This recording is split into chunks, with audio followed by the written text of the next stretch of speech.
Sampaio, ele que era ex-diretor de comunicação da Rádio e TV UESB. Rubens Sampaio, seja bem-vindo.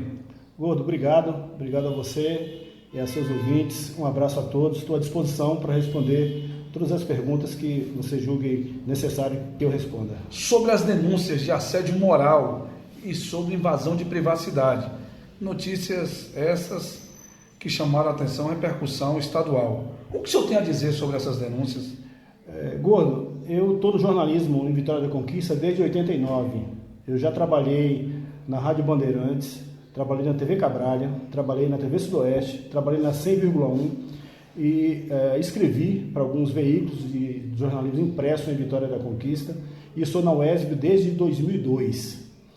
Eu te asseguro que esse é o maior escândalo que o jornalismo conquistense já teve ou até o momento tem na sua história. O maior escândalo, o senhor está afirmando que é o maior escândalo jornalístico da história de Conquista. É o maior escândalo, porque os denunciantes, eles fizeram essas denúncias, tanto na ouvidoria da UESB como nos veículos de comunicação, para esconder comportamento ilícito que eles tiveram. Então criaram toda essa narrativa de invasão de privacidade e de assédio moral para esconder ou com uma forma de criar uma cortina de fumaça para que os verdadeiros fatos não viessem à tona.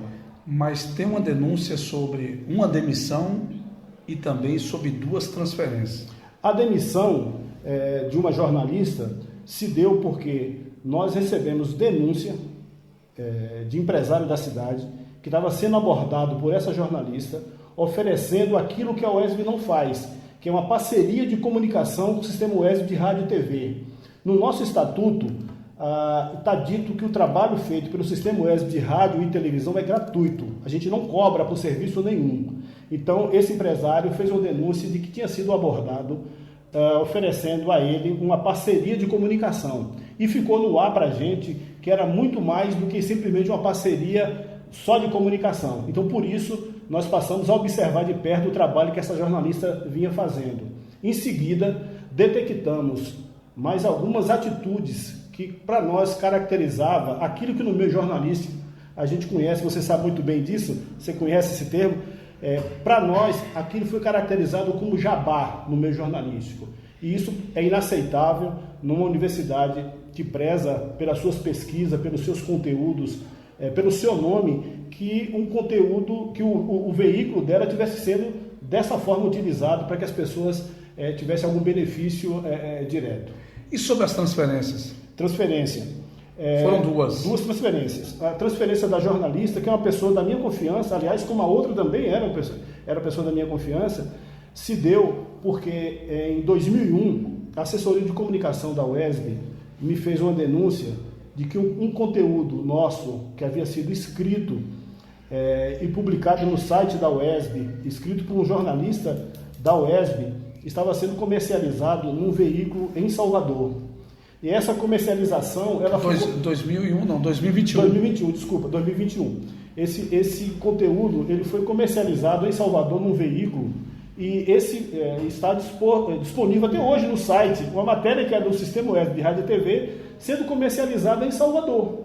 Então, nesse momento, quando eu tomei conhecimento, eu chamei a nossa gerente de jornalismo, a jornalista Cíntia Garcia, e pedi que ela conversasse com essa pessoa que tinha comercializado esse conteúdo. Ela conversou, a pessoa chorou, pediu desculpa, disse que estava num momento difícil e que só tinha sido aquele fato isolado.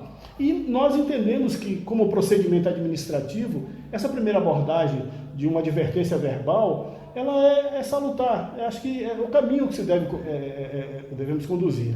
Entretanto, para nossa surpresa, agora em janeiro de 2023, anualmente a gente faz uma limpeza nas nossas ilhas para detectar aquilo que a gente vai utilizar e o que a gente vai dispensar. Quando um técnico nosso estava fazendo essa revisão, encontrou uma pasta, para minha surpresa, com várias matérias do sistema UESB feitas por outros jornalistas, gravados na voz dessa jornalista que eu transferi, e ela assinando as matérias como sendo dela. E, para piorar, no mesmo espaço eu encontrei notas fiscais dos conteúdos que ela tinha vendendo, que ela estava vendendo. Então, assim, não foi somente um caso isolado em 2021, ou em novembro, dezembro de 2021, como ela disse. Tinha sido uma prática rotineira. Tanto é que ela emitia mensalmente notas fiscais com conteúdo diário que era produzido pelo Sistema Oeste de Rádio e TV. Mas tem uma denúncia também contra o senhor em relação à invasão de privacidade digital. Tá, ó, essa é uma história muito engraçada. Porque essa denúncia de invasão de privacidade, ela não se concretiza em nenhum momento, porque pelos depoimentos que foram dados, todo mundo diz assim, eu ouvi dizer, me falaram, acho que foi assim, entretanto ninguém sabe o que é que foi invadido, quem invadiu e qual foi o conteúdo que foi retirado de lá. Isso não aparece nos depoimentos que foram dados agora na Comissão de Sindicância. Não existe uma pessoa sequer, uma única pessoa. E eu desafio qualquer pessoa dizer o que é que foi invadido e qual é o conteúdo que está lá dentro. Até hoje eu quero saber, porque a primeira vez que eu tomei conhecimento desse fato de invasão de privacidade foi quando saiu a matéria nos blogs aqui de Vitória da Conquista. Antes disso, não sabia de nada.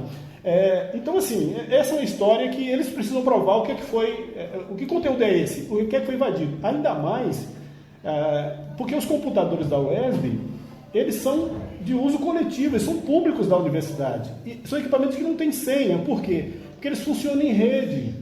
Então, assim, quem está numa máquina, ele pega o conteúdo que está em outra máquina. Então, se a pessoa, como ela diz na própria denúncia, ela diz que ela deixou o computador dela ligado no WhatsApp. Então, se ela deixou o computador aberto, como ela diz, ela que prove quem é que foi que acessou. E o que é que foi divulgado? Eu também quero saber o que é que foi divulgado. Professor Rubens Sampaio, diante desses fatos, por que o senhor demorou tanto tempo para fazer essa defesa pública? Gordo, é porque eu não quis fazer com eles o que eles fizeram comigo. Eu sei que eles têm família. Eu sei que são pais, são filhos, têm marido, têm esposa, têm amigos. Então eu não quis fazer com eles o que eles fizeram comigo. Tá? Por quê? Porque o que eles fizeram... Isso é o que a gente está vendo na mídia de uma forma em geral aqui, né? Eu respeito a mídia, eu sou jornalista, eu respeito a mídia. O que eles fizeram é aquilo que está sendo chamado de lixamento moral, ou seja, eles estão buscando uma acusação primeiro na mídia, antes da justiça se pronunciar. E eu decidi, até então, agora que eu estou quebrando esse silêncio desse período, eu decidi responder, acionar na justiça, como estou fazendo. Estou acionando os 3 na justiça e vamos deixar que eles apresentem as provas lá na justiça. Como é que está essa questão da justiça? Agora o senhor acionou os 3. E na UESB, como é que está esse processo aí, essa apuração? Como é que está todo o andamento desse processo? Na UESB, o reitor, que é a autoridade máxima da instituição, ele tomou a decisão correta, que é o quê? Ele acolheu parte do que o relatório da Comissão de Sindicância indicou, ele acolheu parte disso, tá? E fez o procedimento, porque a Comissão de Sindicância, para aquelas pessoas que não têm conhecimento do serviço público, a Comissão de Sindicância ela tem um papel apenas de colher esses depoimentos, encaminhar esses depoimentos para uma decisão do reitor, da pessoa superior. Então, o reitor fez o que é correto, ele acolheu parte desse material e encaminhou para a abertura de um processo administrativo disciplinar. Então, dentro da universidade, o procedimento legal foi cumprido pelo reitor. Tá? Agora, as pessoas se insurgiram contra a decisão do reitor porque desconhecem o processo público. O processo público é comissão de sindicância para a abertura de um processo administrativo disciplinar, que é o que o reitor fez. Agora, só uma coisa, me faltou falar sobre uma outra transferência. Fica à vontade. Que é o rapaz, né? O rapaz que foi transferido. Foi, que eram 2 transferências com demissão. E é interessante que, só te lembrando uma coisa, para os 2 que foram transferidos, não houve nenhum prejuízo financeiro, nem desvio de função. Eles foram transferidos para setor que necessitava do serviço de jornalismo. Tá? E quando eu faço a transferência da moça, eu faço inclusive para preservar a imagem dela, afastá-la da fonte de conteúdos que estava sendo apropriado para ser negociado em Salvador, no sentido de preservar a imagem da instituição também. Tá? Então, a transferência foi para atender uma necessidade administrativa da UESB, que era um jornalista em outro setor, e também no sentido de preservar a instituição e preservar a própria figura, porque havia dentro da redação uma revolta muito grande com aquilo que estava sendo feito. Em relação ao rapaz, a mesma coisa, havia a necessidade de um jornalista para trabalhar em outro setor. Como esse rapaz ele tinha se candidatado a vereador, e numa conversa entre nós dois eu disse para ele que eu achava que era incompatível o serviço do REDA, dada a característica, a excepcionalidade da contratação do REDA, que ele não tinha o mesmo direito de um servidor efetivo, que ele precisaria se afastar, ele precisaria pedir exoneração se ele quisesse continuar como vereador.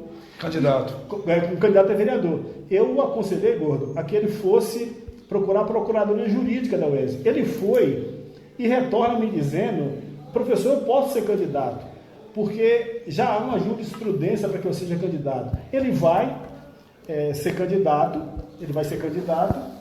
perde a eleição.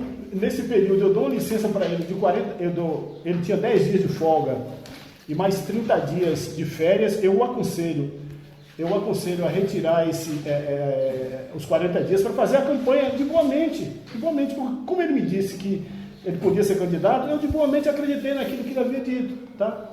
Então, assim, ele retorna, não é eleito, e começa a criar uma série de dificuldades, porque é uma pessoa de difícil relacionamento.